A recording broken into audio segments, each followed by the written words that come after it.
ओम शांति। हम मनन कर रहे हैं वतन से आए भोग संदेशों का, जिसमें बाप दादा ने हम ब्राह्मणों के तीव्र पुरुषार्थ के लिए समय प्रति समय अनेक इशारे दिए, अनेक युक्तियां बताईं। बाप दादा ने कहा, निमित्त बनना अर्थात निमित्त निर्माण और निर्मल वाणी। संदेशी जी बोली, आज अमृत वेले बाप दादा के पास आप सबका याद प्यार लेकर जाना हुआ और सदा के मुआफिक क्या देखा कि बाप दादा सामने खड़े हैं और दूर से दृष्टि दे पास में बुला रहे हैं। मैं भी स्नेह में समाते हुए सम्मुख पहुंच गई और अनोखी अलौकिक बाहों की माला में समा गई। कुछ समय के बाद बाबा बोले, बाप के दिल तख्त नसीन बच्ची, आज क्या समाचार लाई हो? मैं बोली, बाबा, आज तो विशेष सेवा पर उपस्थित बड़ी बहनों का याद प्यार लाई हूँ। सब प्यार से भट्टी कर रहे हैं। बाबा सुनकर जैसे बहनों के पास ही पहुँच गए।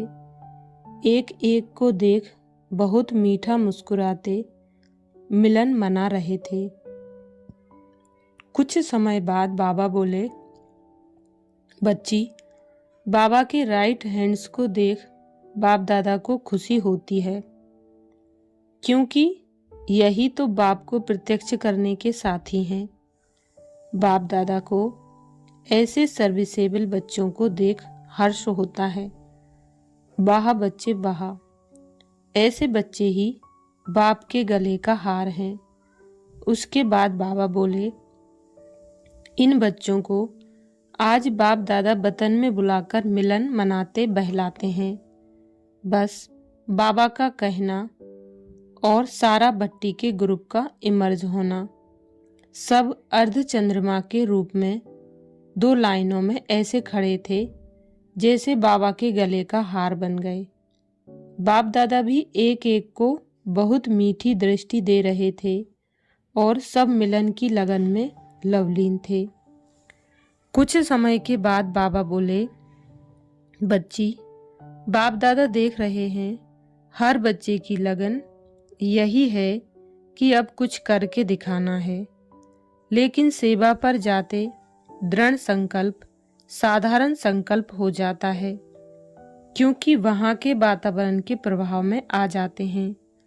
लेकिन बाबा यही चाहता है कि यहाँ का वातावरण वहाँ सेवा स्थान पर डालें, जो आने वालों पर वह प्रभाव पड़े और चारों ओर फैले।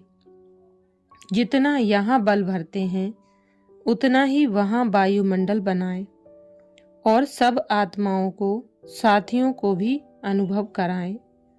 बाप जानते हैं कि बातें तो सामना करेंगी, लेकिन बाप का साथ है तो क्या बड़ी बात है। अपना बाप से किया हुआ वायदा पूरा करके दिखाना है। इस निश्चय को और ही मजबूत करते जाएं। ऐसे बाबा का सुनकर सब बहनों की सूरत ऐसे स्नेह में समाई हुई थी, जो ऐसे लग रहा था जैसे दिल ही दिल में सब कह रही हैं, बाबा हम करके ही दिखाएंगे। और बाबा भी हर एक को बहुत बहुत लवलीन रूप से सकाश दे रहे थे। उसके बाद बाबा बोले, अच्छी बच्ची, आज चलो तो बाबा आपको वतन का चक्कर लगवाते हैं।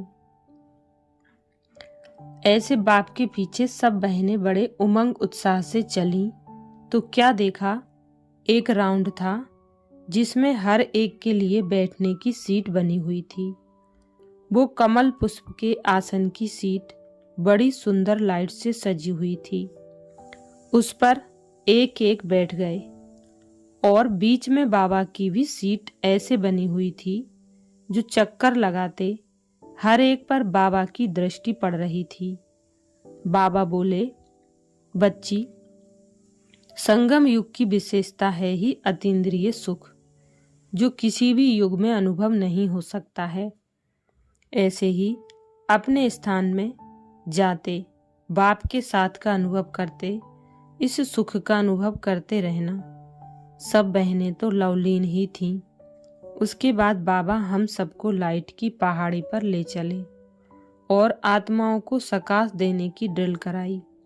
सब अनुभव कर रहे थे कि आत्माओं को सकाश मिलने के बाद कैसे आत्माओं को जरा सा समय सुख शांति मिलते ही उनकी दिल कितनी प्रसन्न हो जाती है। उसके बाद बाबा बोले, बच्चे आप ही इस कार्य के लिए विशेष निमित्त हो। बोलो, निमित्त बच्चे सदा स्वयं की ऐसी स्थिति अनुभव करते हो या वहां जाकर कामकाज और संगठन के प्रभाव में आ जाते हो? क्योंकि निमित्त बनना अर्थात निमित्त, निर्माण और निर्मल वाणी, यह स्थिति सदा कार्य करते बीच बीच में चेक करो और चेंज करो। क्योंकि आप स्थापना के कार्य अर्थ हीरो एक्टर हो। जितना हीरो उतना ही जीरो स्थिति में स्थित रहने वाले। तो सदा यह अनुभव हो कि मैं हीरो एक्टर सृष्टि की स्टेज पर हूँ। सबका मेरे ऊपर अटेंशन है। साधारण सेंटर पर नहीं हूँ। साधारण चलन भी सृष्टि की स्टेज पर कर रही हूँ। तो उस अटेंशन की स्मृति से सदा समर्थ आत्मा बन हर कर्म करते समर्थ स्थिति स्वतः रहेगी। ऐसी रूह रिहान करते बाबा ने सबके ऊपर वरदान का हाथ घुमाया और सबको अव्यक्त वतन से साकार वतन में भेज दिया। बाद में बाबा ने हमें दृष्टि देते बोला, बच्ची जब मुख्य बहनों को बीच बीच में वायदा याद दिलाते रहना। बाबा बोले, बच्ची सब मुख्य बहनों को बीच बीच में वायदा याद दिलाते रहना और सभी एक एक बच्चे को पदम पदम गुणा याद प्यार देना। ऐसे हमें भी अपने में समा दिया और हम साकार वतन में पहुंच गई। तो बाबा ने मुख्य अटेंशन खिंचवाया कि बच्चे आप ही इस कार्य के लिए विशेष निमित्त हो। निमित्त बच्चे सदा स्वयं की ऐसी स्थिति अनुभव करते हो या वहां जाकर कामकाज और संगठन के प्रभाव में आ जाते हो, ये चेक करना है। क्योंकि निमित्त बनना अर्थात निमित्त, निर्माण और निर्मल वाणी, यह स्थिति सदा कार्य करते बीच बीच में चेक करना है और चेंज करना है। क्योंकि स्थापना के कार्य अर्थ हीरो एक्टर हो। जितना हीरो उतना ही जीरो स्थिति में स्थित रहने वाले। तो सदा यह अनुभव हो कि मैं हीरो एक्टर सृष्टि की स्टेज पर हूँ। सबका मेरे ऊपर अटेंशन है। अच्छा, ओम शांति।